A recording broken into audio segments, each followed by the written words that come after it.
chaîne de la diaspora, diaspora, diaspora.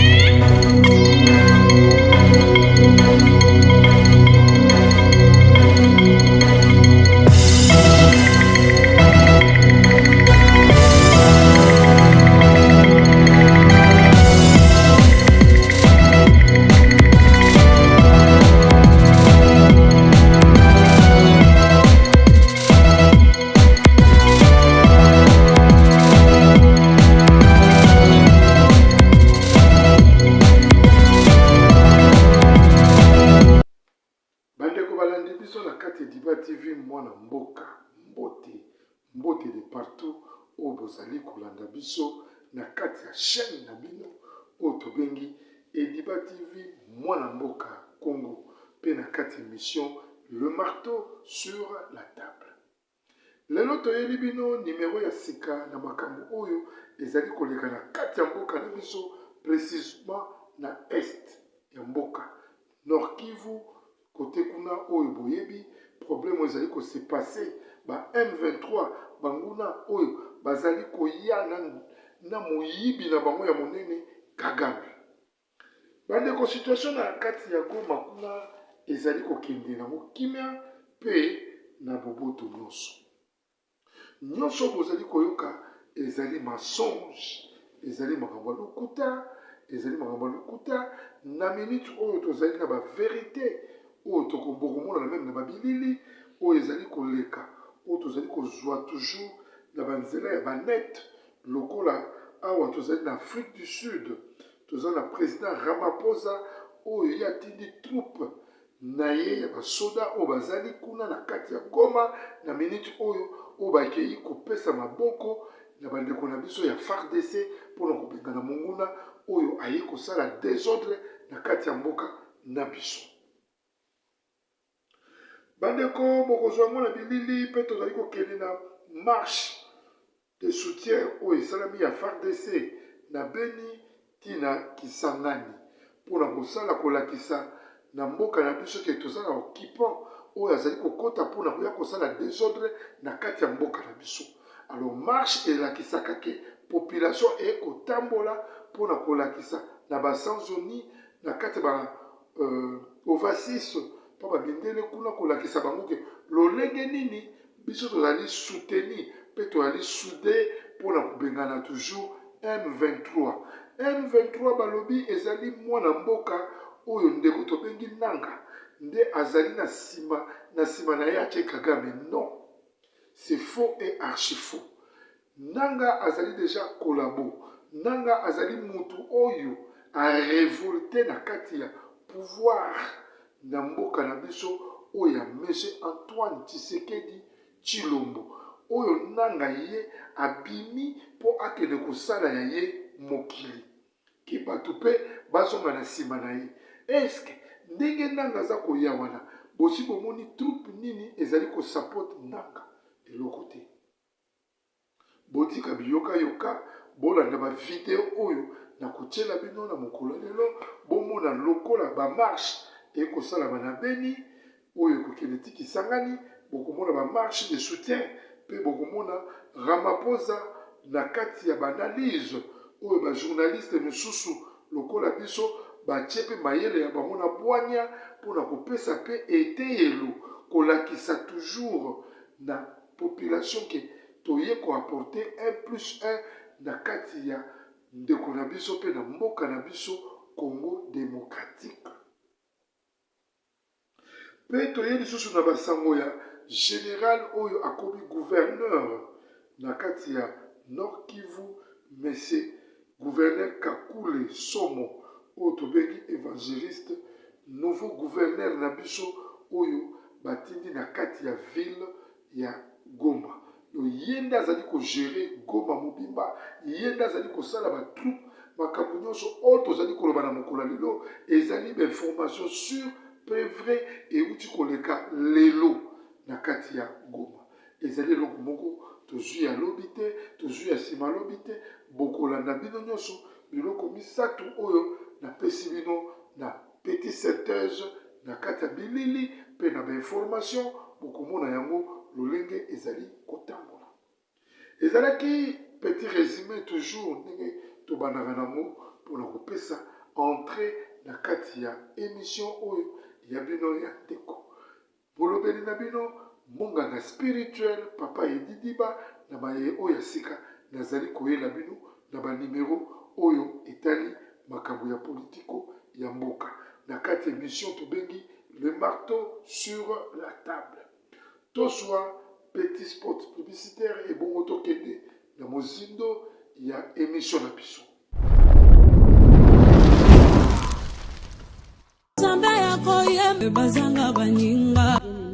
Seigneur nazali chez la Mwanda Fondation na eli sous liboso na bino pona osenga bino merci na ba soutenir orphelinat chez la Mwanda. Nzambe alola apambola bino tozomona ba effort na bino tozomona bolingo boza nango à travers Fondation chez la Mwanda. Nzamba apambola bino na eli sous liboso na pona kosenga bien-aimé bokanisa bana na bilamba, bokanisa bana na kolia, bokanisa bana na minerval, bokanisa bana na ba soins médicaux. Nzambe ya kozanga te kopambolo bien-aimé ozana posa ya kosunga ozoluka place ya kotia mbongo na yo bien-aimé tala place ya malamu yango ya kotia mbongo na yo na Fondation chez la Mwanda. Nzambe akozongisa bila kopambola bakoko na yo akopambola pe bana na yo na pamboli bino na kombo na Yesu. Vraiment nazangi baba merci beaucoup ma chérie. Merci beaucoup maman Lola. Merci beaucoup tous les partenaires. Tout maman na biso Sheila na papa na pesi bino mbote na kombo na Yesu Masia. Atuko na nesengo mingi ya kolekanga mama Chantal na sepe na ONG. Na sepe makambo obo osala biso. En tout cas c'est vraiment makasi. Na moni bana kozo bakaye pe mukete bakaye beleke ngela sake ane oyo tokoso mata kaye moko te. Yango nzamba Lola, nzembo azanzamba ba vet. Nzamba zanzambe la ngai. Donc akanisela bino. Merci beaucoup. Olongoli biso soki mama Sheila Mwanda. Merci beaucoup Zamba pambola yo abakisala mususu. Merci, merci.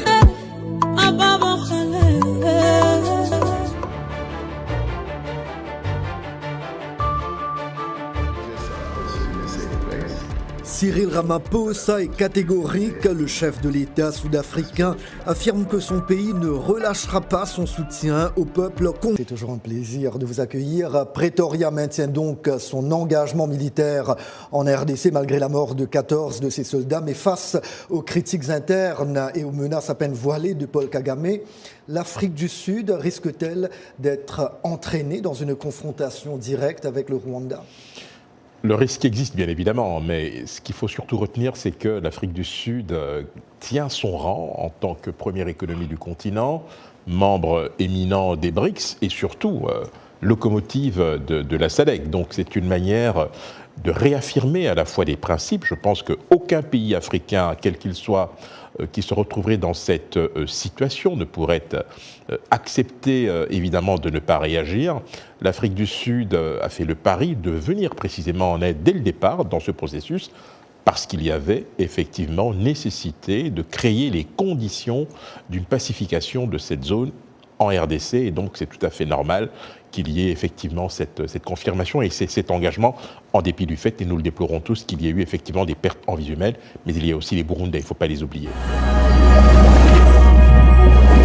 À Kisangani, un mouvement de marche a été également observé où plusieurs personnes venues de différentes structures ont répondu présentes. Sur les images, vous allez voir le militant de Lucha, le maire de la ville de Kisangani et son adjointe Eugénie Wandandi, le vice-gouverneur de la Tchopo et tant d'autres. À la mairie de Kisangani, où l'activité a été clôturée, un message fort en provenance de la fédération de l'UDPS Tchopo pour les soutiens des FRDC et le Wazalendo a été prononcé. Nous, Tchopolaises et Tchopolaises, mobilisés comme un seul homme à la circonstance des prises de Goma et autres attitées par Kagame et ses alliés de M23, venons par la présente déclaration exprimer notre indignation face à ce projet machiavélique en violation de l'intégrité territoriale de notre pays, sous l'œil complaisant de la communauté internationale co-actrice de ce complot qui a coulé les sangs des millions de Congolais pendant des décennies.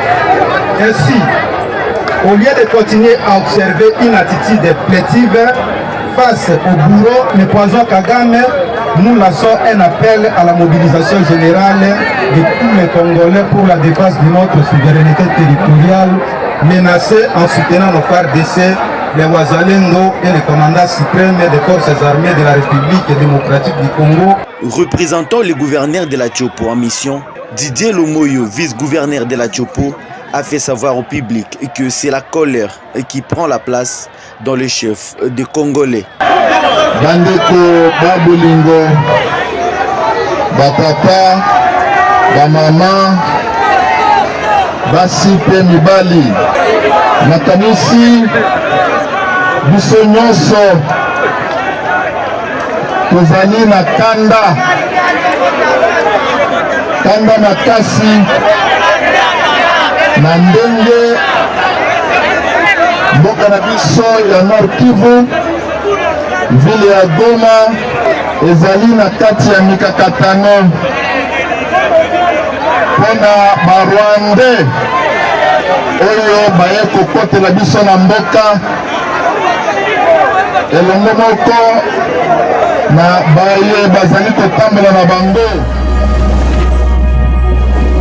Voilà de retour na kati ya chaîne na biso Ediba TV Mwana Mboka Congo pe na kati ya émission oyo toyelaka bino masolo ya solo naza sir bandeko balandi bomoni bino moko ndenge président Ramaphosa azoko apporter soutien na kati ya FARDC pe na kati ya mboka na biso Congo pe bokomona lolenge nini bamanioli mosusu ya bajournaliste lokola biso bakotuna bango mituna pe bomoni lisusu bandeko oyo ya Beni bazokosala marche kolonga Beni tina Kisangani pe na bamarche na bandeko ya FARDC pour vous montrer que eloko moko kuna eza lisusu te monguna tokotia ye mosika.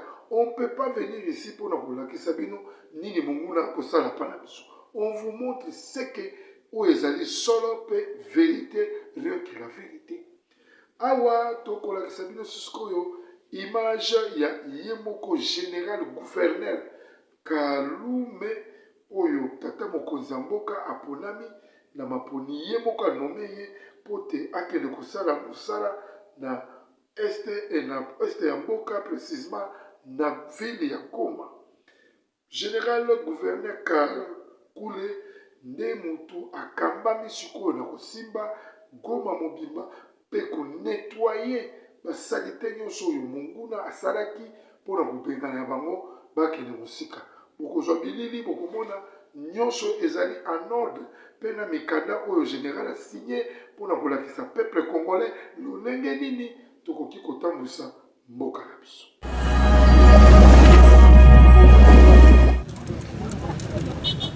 Mon bureau est à Goma et je vais tout faire pour m'y installer à très bientôt. Cette déclaration est du nouveau gouverneur militaire de la province du Nord Kivu, le général-major Kakule Somo Évariste, dit Eva, lors de la cérémonie de prise de fonctions tenue en ville de Beni, la journée de vendredi 31 janvier 2025.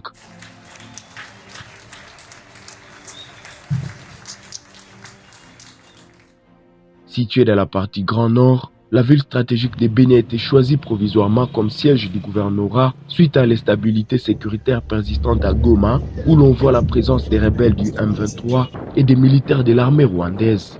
Lors de son allocution, le gouverneur militaire a affirmé son engagement à récupérer tous les territoires occupés par les rebelles et restaurer la paix et l'autorité de l'État sur l'ensemble de la province. Une confiance de mission pour bouter l'ennemi dehors et restaurer l'autorité de l'État sur toute l'étendue de la province.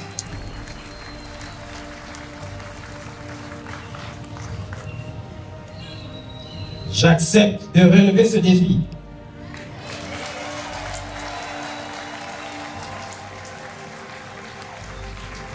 Ensemble avec ma population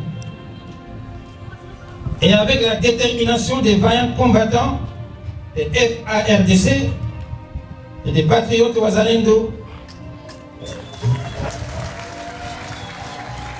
La population indique attendre de l'autorité provinciale la restauration de la paix dans un délai raisonnable. Tunapenda atumalizie ile probleme zu Goma na Beni ni moya, haenekuwa Beni sa Goma. Kama tuko mubeni ni ju Goma iko pale. Na Goma famie batoto wetu biko mugoma, bandugu wetu biko mugoma, ni Goma ni kwetu, ni Kongo, ni seme niko mkongomani. Na Goma ni kwetu. Etake guverner anakungia na probleme iko pale mugoma. Kitu ya maana ya kwanza atumalizie ile probleme nyeko pale mugoma. Le général Kakule Somo Evariste a été élevé au grade de général-major et nommé gouverneur par ordonnance présidentielle signée le 28 janvier dernier. Il entre en remplacement de feu général-major Peter Chirimwa Minkuba, assassiné il y a quelques jours près de Goma, sur la ligne de front.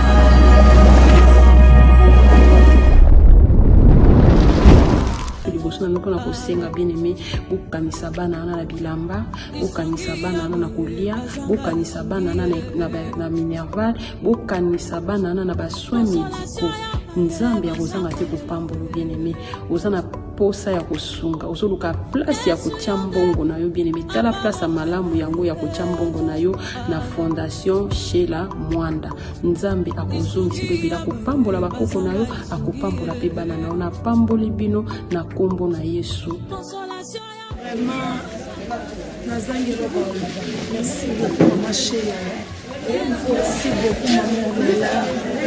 Merci beaucoup tous les partenaires. Tout maman la biso Sheila na papa na pesi bino mbote na kombo na Yesu Masia. Atuka na nesengo mingi ya kolekanga mama Chantal na sepe na ONG. Na sepe makamu obo osala biso. En tout cas c'est vraiment makasi. Na moni bana ko zoba kaye pe mukete bakaye beleke ngela sake ane oyo to somba ta kaye moko te. Yango nzamba lola nzembo azanzamba ba vet. Nzamba zanzambela ngai do akanisera bino. Merci beaucoup. Olongoli biso soki mama Sheila Mwanda. Merci beaucoup Zamba Pambola yo abakisalo mususu. Merci, merci.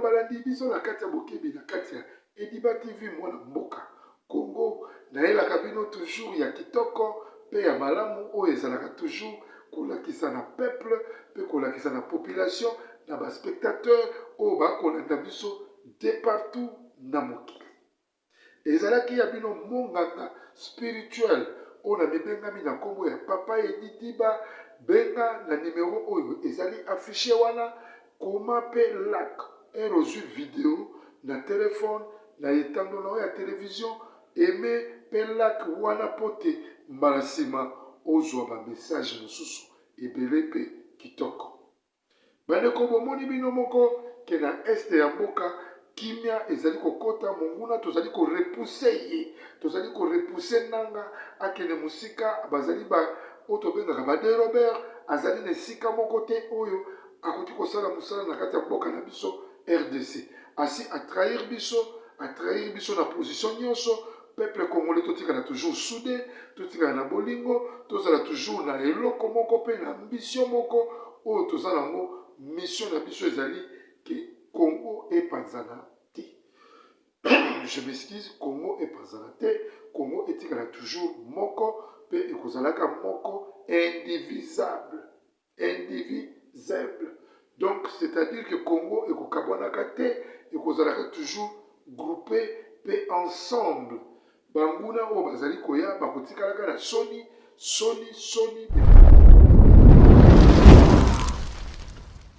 nazali Sheila Mwanda Fondation na eliso liboso na bino pona osenga bino merci na bao bao soutenir orphelinat Sheila Mwanda nzambe ya lola apambola bino tozomona ba effort na bino tozomona bolingo bozana ngo à travers Fondation Sheila Mwanda nzamba pambola bino na eliso liboso na pona kosenga bien aimé bokanisa bana na bilamba bokanisa bana na kolia bokanisa bana na minerval bokanisa bana na ba soins médicaux nzambe akozanga te kopambolo bien aimé ozana posa ya kosunga ozoluka place ya kotia mbongo na yo bien aimé tala place ya malamu yango ya kotia mbongo na yo na fondation Sheila Mwanda. Nzambe akozongisa bila kopambola bakoko na yo akopambola pe bana na yo na pamboli bino na kombo na Yesu. Vraiment, nazangi loba. Merci beaucoup ma chérie. Merci beaucoup maman Lola. Merci beaucoup tous les partenaires. Tout maman na biso Sheila na papa na pesi bino mbote na kombo na Yesu Masia. Atuka na esengo mingi ya kolekanga mama Chantal na sepe na ONG. Na sepe makambo obo osala biso. En tout cas c'est vraiment makasi. Na moni bana kozwa bakaye pe mukete bakaye beleke ngela sake ane oyo tokosomba ta kaye moko te. Yango nzamba Lola, nzembo azanzamba ba vet. Nzamba zanzambe na ngai. Donc akanisela bino. Merci beaucoup. Olongoli biso soki mama Sheila Mwanda. Merci beaucoup Zamba Pambola yo abakisalo mususu. Merci. Marche Kubana de 10h jusqu'à la Bunga Oyo Tokideko Kabwana. Pour la kolakisa toujours ba occidentaux bazali banguna bazali ba de Robert bango bakoya po bakokabula Afrique kopanza congolais pour la koyiba minéraux ya congolais. Bande kona yebisi bino tozana ba matière oyo uti kobima mikolo oyo eza kosala ba téléphone smart pe mituka oyo eza kotambula sans carburant. Alors yango moni mondele a kosala forcer bitumba wana pas de Robert oyo congolais azangi bwanya oyo azangi mayele pour na pousse biso to koya sama pe to mona makambo eloko moko to kozwa pe ezate bokotala lokola gouverneur oyo ajoki 25 millions ye wana akoti na se ya mabele pe atiki mboka wana tata mokonzi ya mboka lobi akofrape na oyo nyonso azali koteka Congo oyo nyonso azali koteka Congo de partout même bamarche tokosala soki toremarke ozali monguna tokokanga yo pe tokopeta yo tokotia na boloko awa tozali kolobeleka mwa mboka tokolobeleka mwa tribalisme te ongana mopende ongana moswahili ongana moluba non ici nous parlons juste rien que pour l'avantage de notre peuple et puis pour nos enfants bisolo biso tozate bana biso pe ba jouir na ba bien ya mboka ezalaki ya bino molobeli na mokombo ya Ediba TV monganga spirituel oyo ayelaka bino makambo kitoko pe makambo édifiant oyo elendisaka peuple de Dieu na kati ya émission politikale oyo tobengi le marteau sur la table rien que la vérité sur la vérité. Bandeko tomonani mokolo ya lobi soki Yesu azongi te pe na pesi bino bambote de partout oyo bozali kota s'abonner na numéro oyo ezali wana benga Lac Aimé ezalaki ya bino serviteur monganga spirituel. Chaîne de la diaspora.